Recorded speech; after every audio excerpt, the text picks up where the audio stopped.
Yo, what's up, people? It's your boy. I'm Chris91, and I am back with another video. This is going to be one of those long videos, so bear with a brother. I'm going to talk about the departure of David Griffin. He's no longer the GM of the Cleveland Cavaliers, how this impacts the Cleveland Cavaliers' foreseeable future, as well as LeBron James staying with the Cleveland Cavaliers. All of this will be co-signed, and all of this will be weaving as one story, and it will tell you why David Griffin is no longer the GM of the Cleveland Cavaliers. Now, over the weekend, David Griffin and Dan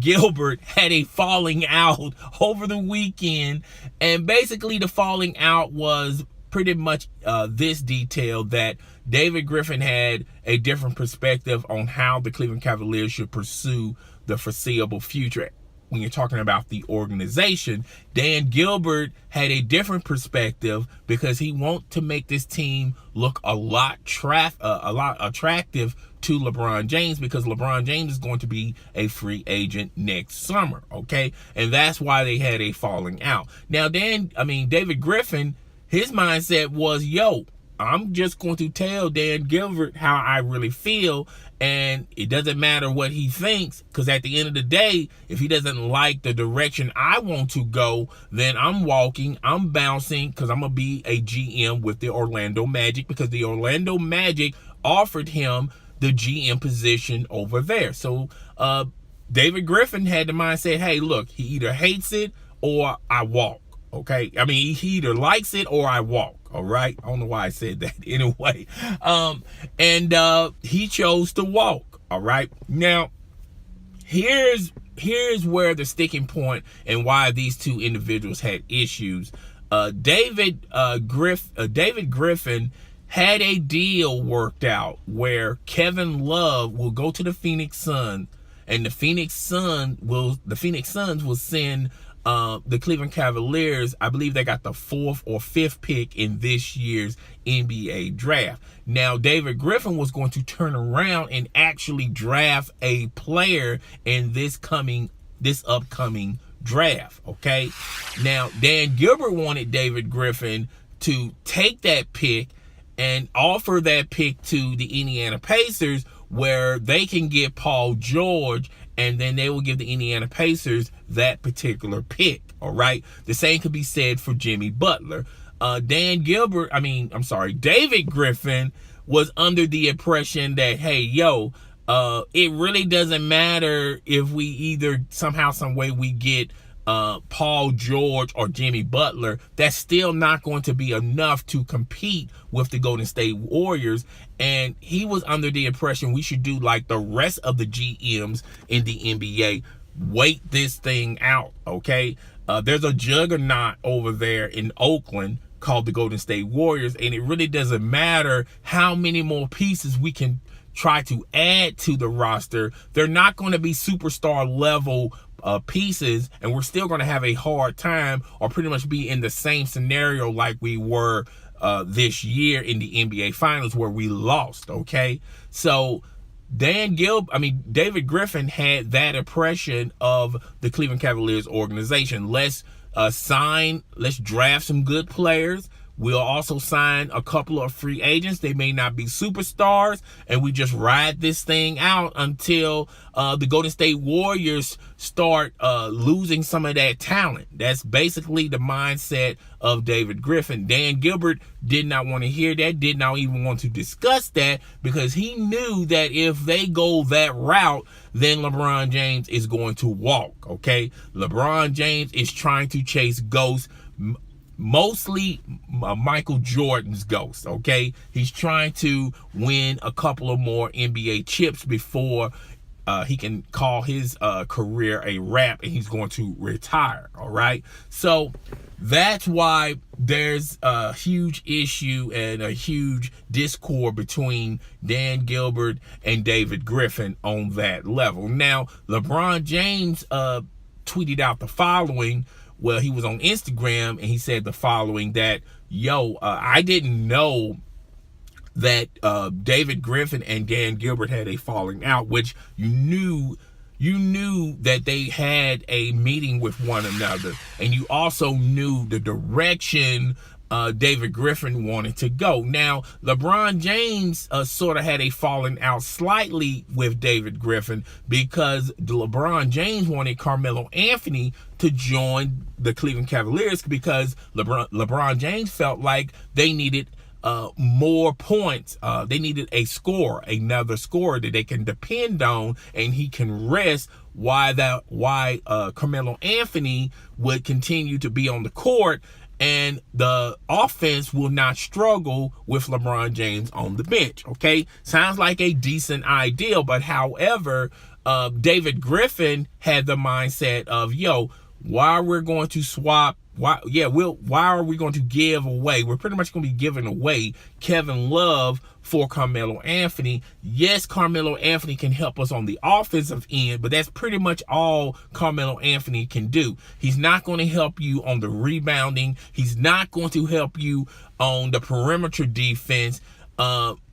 Those are things that we will not have answers for those questions, okay? So that's why David Griffin did not pull the trigger on that deal, okay? Now, later on in the finals, LeBron James was rolling his eyes at Kevin Love because of Kevin Love's performance. But LeBron James, you also have to remember this.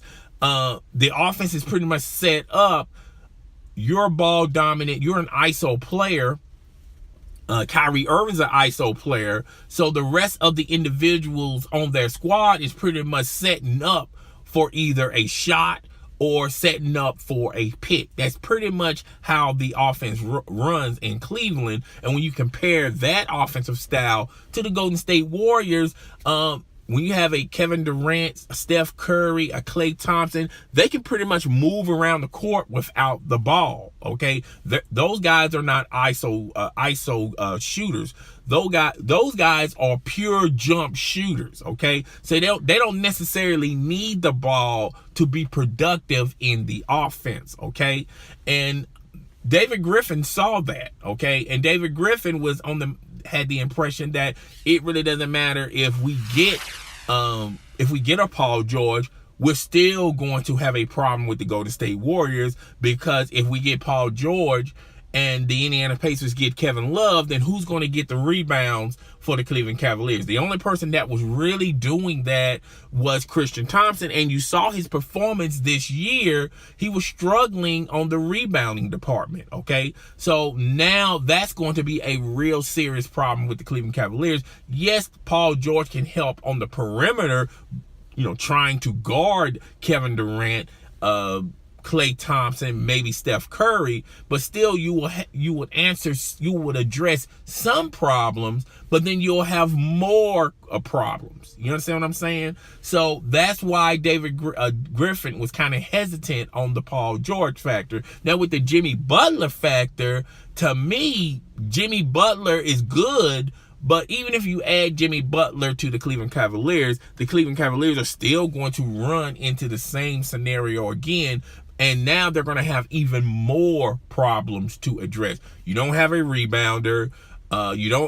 Yes, he can help you on the perimeter, but sometimes Jimmy Butler's game sometimes comes on and off, okay? Now, I can understand why the Chicago Bulls want to do this, and the only way the Chicago Bulls are going to give away Jimmy Butler if they get a draft pick. They do not necessarily want Kevin Love, and they kind of, saying in detail to Dwayne Wade, don't sign that extension because we're in rebuilding mode. But Dwayne Wade is going to end up signing that extension, and he's just going to continue playing for the Chicago Bulls, knowing that he's never going to be a factor as far as making a playoff run. But right now, Dwayne Wade's mindset is, well, I'm not chasing rings no more. It's about making money, and good for you, okay?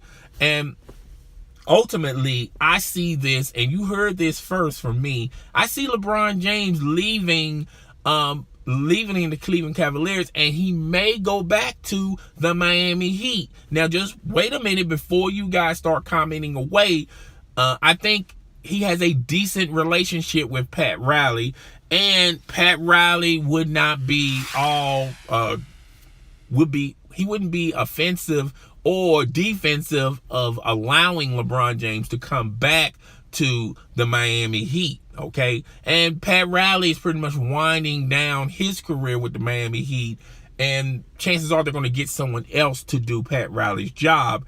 He has a great relationship with Eric Spoelstra. He's still a coach down there. He has a great working relationship with the people in the organization, particularly if the Miami Heat sign Brendan Haywood, okay?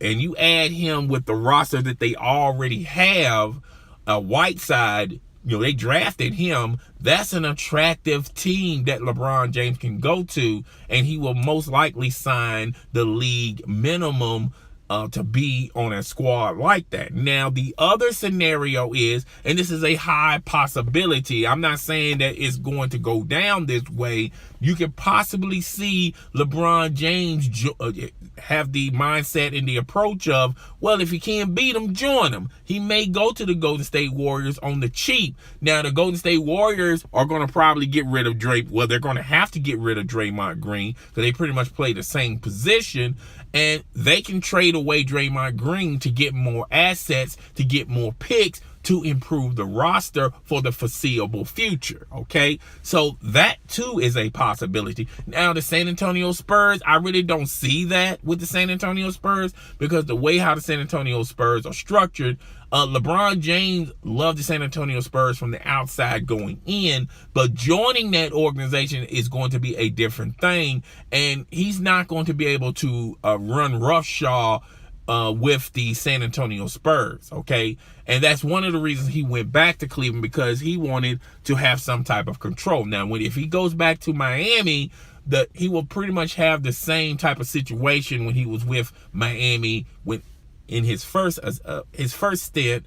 And I feel like, with the good working relationship with the owner there with Miami, they will give him a few perks, but they're not going to give him the same type of perks he had with the Cleveland Cavaliers and Dan Gilbert, okay? And that's my mindset on all of this, what has went down with the Cleveland Cavaliers, Dan Gilbert, David Griffin. I just think you guys seen an end of an era with the Cleveland Cavaliers. If somehow, some way, the Cleveland Cavaliers still get that pick and Paul George is still not interested in going to the Cleveland Cavaliers, I think the Cleveland Cavaliers would just go ahead and just draft a player and basically do what the Chicago Bulls did with Michael Jordan, Scottie Pippen, and Dennis Rodman. They pretty much said, yo, we're going to start trading away these pieces. We knew Michael Jordan, you can retire or join another team. We're pretty much just going to rebuild and start this thing over again, because let's just face facts and face reality. I really don't see any type of move that can make the Cleveland Cavaliers better than what they are now. They may address some problems ailing this team, but then they will add even more problems with this team, okay? They're pretty much stuck, all right? But guys, tell me what you think. Rate, comment, subscribe. Please, notification gang in the building. Hit that notification icon, that notification bell. It will let you know when my next video or live stream is going down. It's your boy. I'm Chris the Don One, and I am you.